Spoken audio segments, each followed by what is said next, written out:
Young and Restless is dropping anvils that a devastating chapter in Sharon's history is about to repeat itself. Hit the subscribe button and give this video a thumbs up. At first, viewers weren't sure where Sharon's latest storyline was going. Fans began to wonder if they were in for another round of bipolar kleptomania or a revival of the Sharon Nick Phyllis love triangle.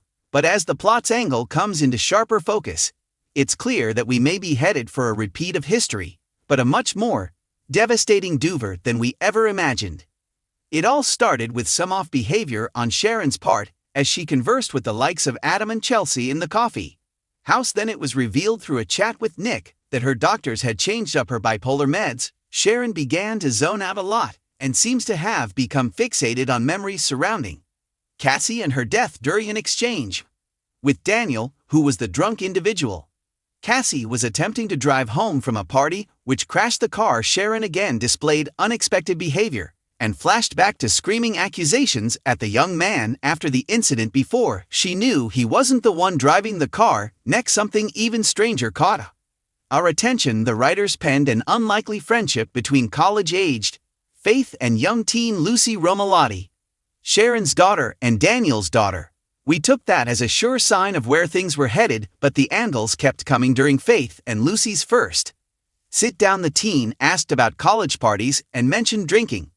Specifically, Faith explained that she doesn't drink, having been there, done that, and ended up in the hospital receiving Uncle Adam's kidney after drowning her sorrows during a bout of bullying and wrapping one of the ranch's trucks around a tree. Fast forward to Lucy stopping by Sharon's place, looking for Faith, and finding herself poring over an album of old photos of Cassie with her friend's mom.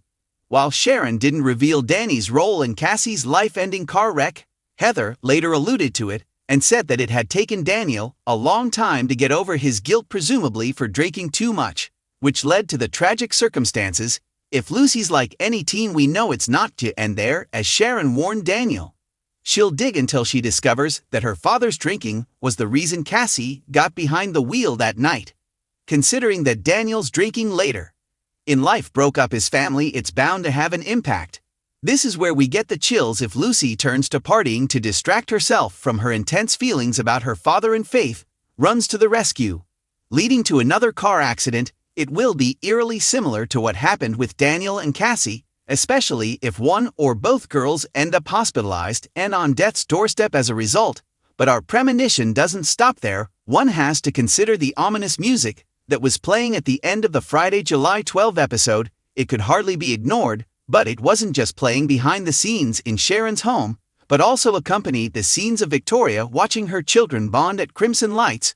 Might we be headed for a multi-family tragedy that not only involves Sharon and Daniel's girls, but also one of Victoria's children? Any way you slice it, Young and Restless is dropping anvils that doom and gloom, and plenty of tears are ahead, not to mention a ghastly repeat of history for Sharon, who is already struggling, and Daniel, who has worked so hard to put his past transgressions behind him. To have this type of tragedy touch their families again would be nothing short of devastating.